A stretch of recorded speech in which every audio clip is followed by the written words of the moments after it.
a millionaire. I just wanted my parents to be proud of me.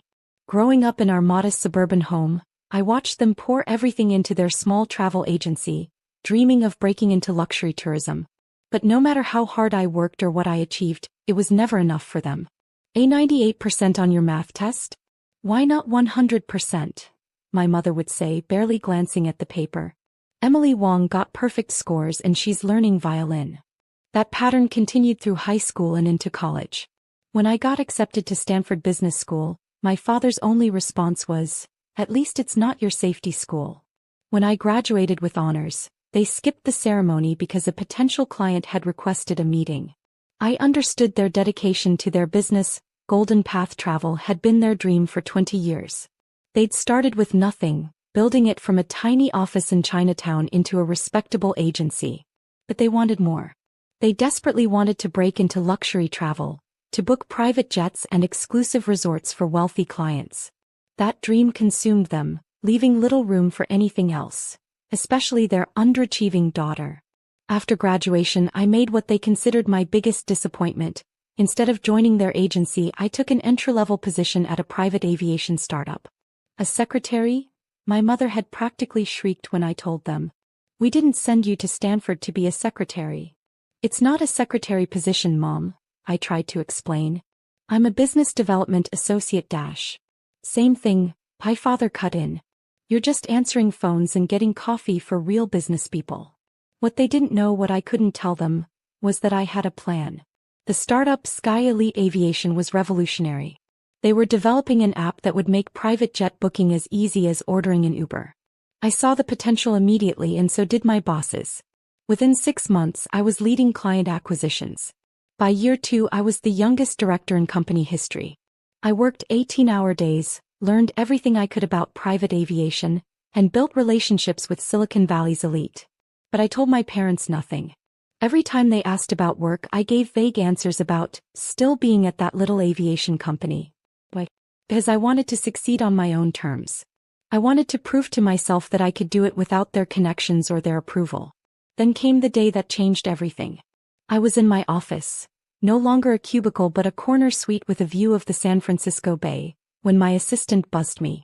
"Miss Chen, your parents' agency is trying to schedule a meeting. They have a potential client who wants to discuss private jet services." My heart stopped. Golden Path Travel was reaching out to Sky Elite. After 3 years of dismissing my job as just answering phones, they were now potential partners? "They specifically requested our CO," my assistant continued. "Should I tell them Mr. Davidson is out of town?" I sat back in my chair, a slow smile spreading across my face. Mr. Davidson wasn't just out of town, he had retired 2 months ago. The board had appointed his successor immediately. Me. "No," I said, my finger hovering over the intercom. "Schedule them for tomorrow morning. But don't tell them who they're meeting with." "Are you sure?" my assistant asked, knowing my complicated history with my parents. "Absolutely," I replied. "And Sarah? Make sure the champagne in the executive lounge is properly chilled. I have a feeling we're going to need it." That night I barely slept, imagining tomorrow's meeting. Would they be proud when they discovered my success? Would they finally see me as more than a disappointment? Or would they just try to take credit for my achievements, claiming their tough love had driven me to succeed? As I lay in bed, staring at the ceiling of my Marina District apartment, I realized something. It didn't matter anymore. I wasn't that desperate to please daughter anymore. I was Sophia Chen, CEO of Sky Elite Aviation, and tomorrow, I would finally show my parents exactly who their disappointment had become.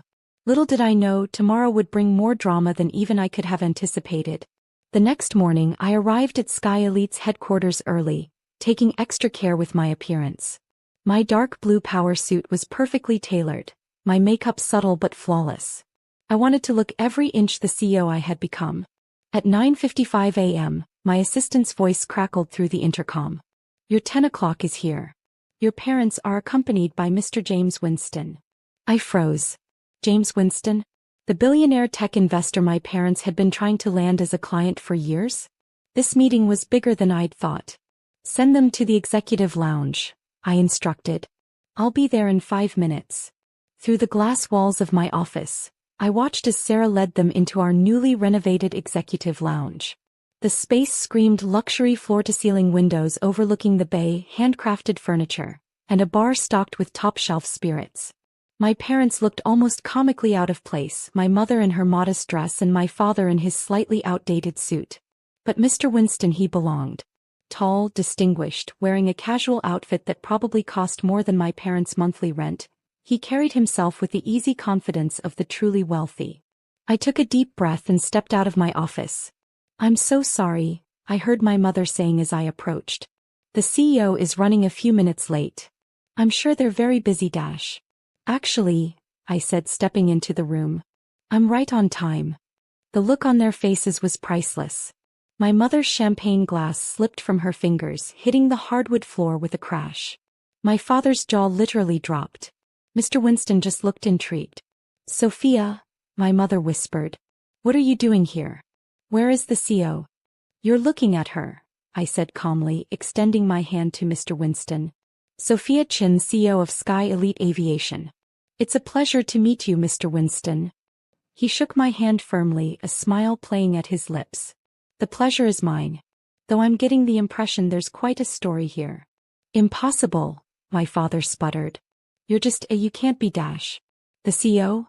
I finished for him, moving behind the bar to pour fresh champagne.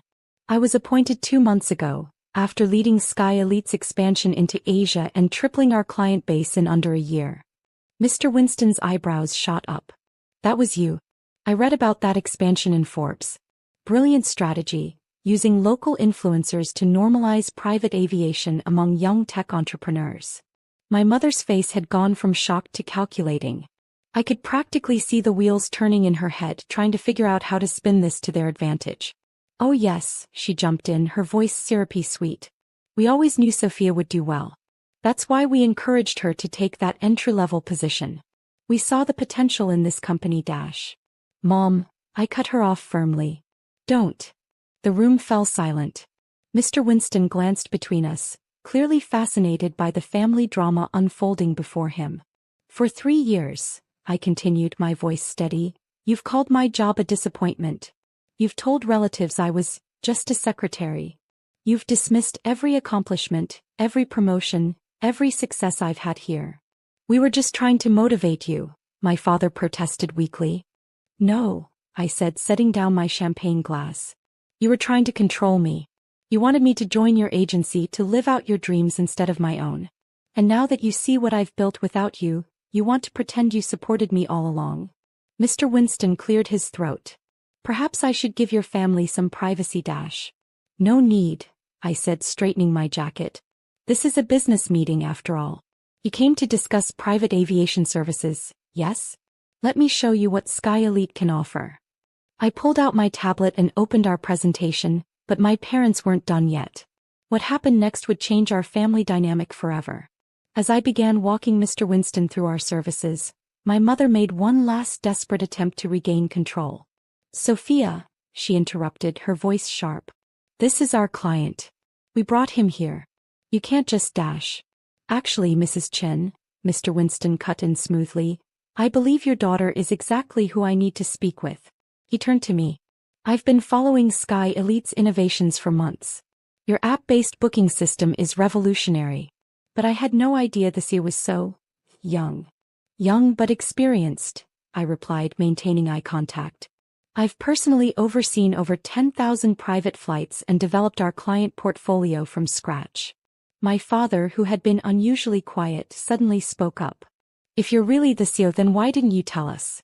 Why let us believe you were just a low-level employee?" I turned to face him, feeling strangely calm. "Would you have believed me? Or would you have accused me of lying like you did when I made honor roll? When I got into Stanford? When I Enough," my mother snapped. "You're embarrassing us in front of Mr. Winston." "No, Mrs. Chin," Mr. Winston interjected. "Your daughter isn't embarrassing anyone. In fact, she's rather impressive." He turned to me. "I came here today because I was interested in booking private jets for my tech conferences. But now I'm thinking of something bigger. Sky Elite could be the perfect partner for my entire corporate fleet." My parents' expressions shifted from embarrassment to shock as Mr. Winston continued. How does an exclusive contract sound? All my company's private aviation needs handled by Sky Elite. We're talking about 200 plus flights annually minimum. I maintained my professional composure, but inside my heart was racing. This would be our biggest contract yet. We would be honored, Mr. Winston. Shall we discuss the details in my office? As we stood to leave, my mother made one final play. We should all discuss this together as a family dash.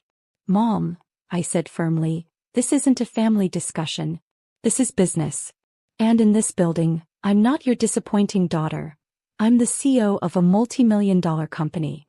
Mr. Winston followed me to my office, leaving my parents standing in the lounge, their reflections visible in the floor-to-ceiling windows, looking smaller somehow, diminished. 2 hours later, after signing the biggest contract in Sky Elite's history, I returned to find them still there. My father was sitting with his head in his hands, my mother staring out at the bay. Sophia, my father said quietly, we were wrong. Yes, you were. Can you forgive us? My mother asked, turning to face me. I walked to the bar and poured 3 glasses of champagne. I don't know, I said honestly. But maybe we can start over. Not as the disappointed parents and the failure daughter, but as equals. I handed them each a glass. To new beginnings? They took the glasses, and for the first time in years I saw something new in their eyes. Not disappointment, not calculation, but respect. To new beginnings, they echoed. As we stood there sipping champagne and looking out over the bay, I realized something important. Success wasn't about proving them wrong, it was about proving myself right. I had built this life on my own terms, and no one, not even my parents, could take that away from me. That evening, as I sat in my office signing the final paperwork for Mr. Winston's contract, my assistant brought in a delivery, a huge bouquet of flowers from my parents. The card read simply, "We're proud of you." I smiled.